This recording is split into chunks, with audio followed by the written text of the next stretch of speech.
Hey everybody, welcome back to some more Warframe. Today we're going to be going over the Dueling Room and my thoughts about it after playing in it for a little while.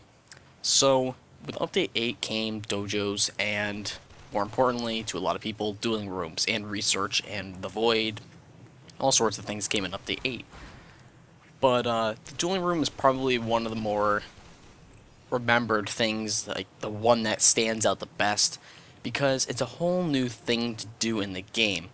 Now, you could go to the Void and play, but I mean, you're getting the same experience at the core than you're getting at Mercury, Pluto, or Jupiter, Saturn, anything else like that. You're getting the same core experience. But in the dueling arena, you're fighting against another player, something that hasn't been possible before until now. But since we do have this dueling room now in PvP for once in the game, there's some balance issues, as with any new addition to a game that kind of goes against what the entire game has been focusing towards. So now that we have PvP, some Warframes just completely stand out and are out of every other Warframes league. So we've got some really, really good Warframes that are gonna basically destroy everyone else, and then there's some, well, basically all the rest of them aren't able to do much.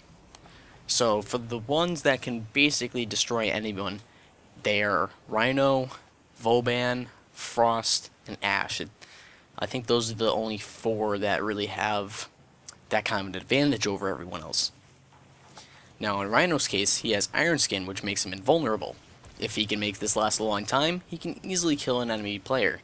I think knockdowns still affect Rhino, so he's not exactly the top. I have seen him defeated before.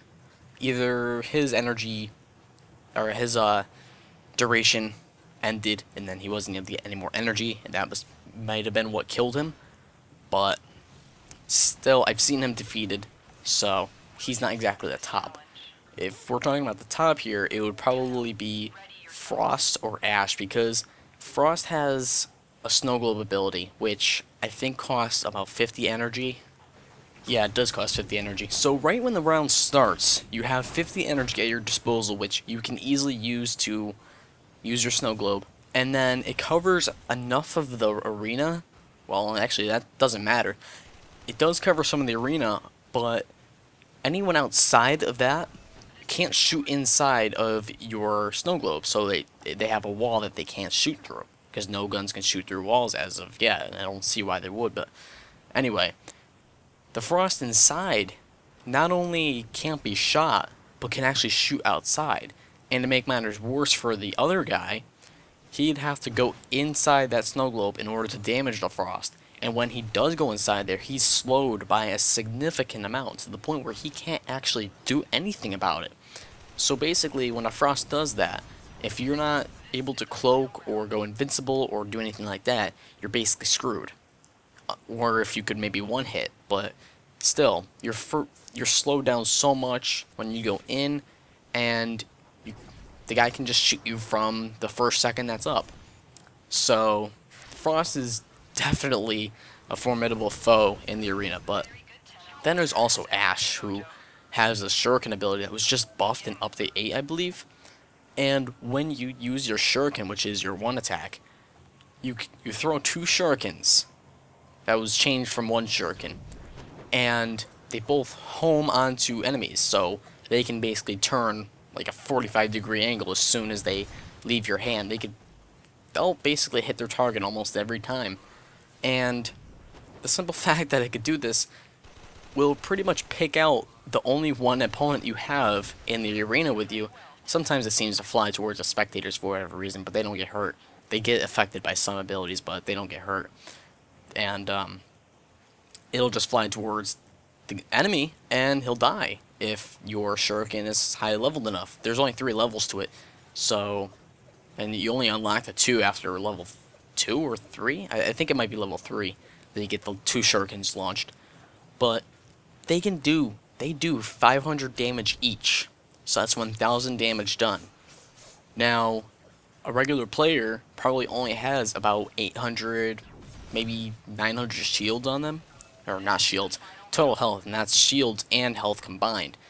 I know Ash has about 750 He has 750 points to them from shield and health combined.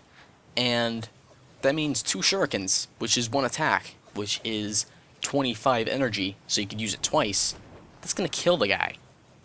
And then maybe a rhino, I don't know what his max stats are, but he could probably die really quickly too.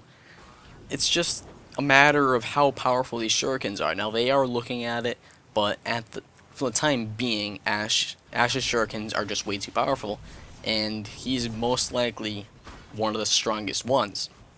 Then there's also Vauban, or Vauban, if I'm getting that right, who is able to. He's a trapper Warframe or a combat engineer. They name him both names, so it's kind of difficult to really tell because he doesn't make things. He's more of a trapper, yet they call him a combat engineer, so it makes no sense. But what he can do is he can use his first ability, which is called Tesla.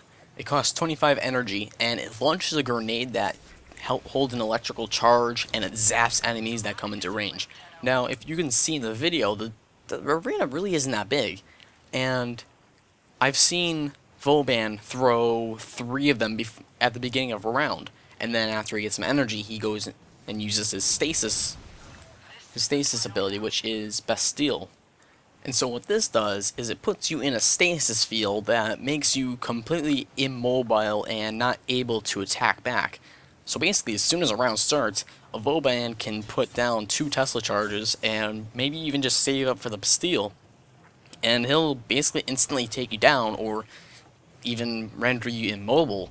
And although this is a lot of fun in the actual game where the PvE elements are, it's not so much fun to be on the receiving end of that in PvP, because you don't want to start off a round and then be taken out instantly.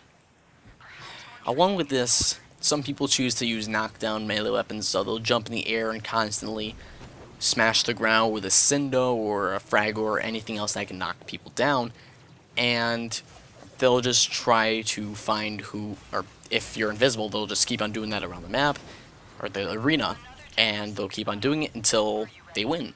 And these little things can get very annoying, but then again, you're not losing anything if you actually lose. There's no betting or anything like that, so it's just all for fun.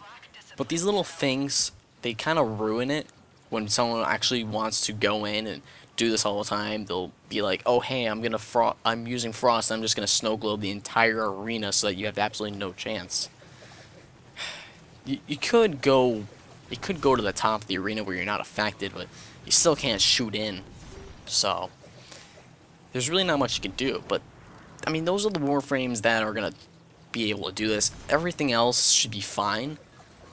All the other Warframes don't really have anything about them that I've seen so far, or that I can remember, that are able to have this kind of unfair advantage. But it's just a few thoughts so far on it. It's still a very fun game mode. Spectating is great. I love seeing all the Warframes just like dashing from side to side, shooting and throwing crap at each other. It's a lot of fun to watch.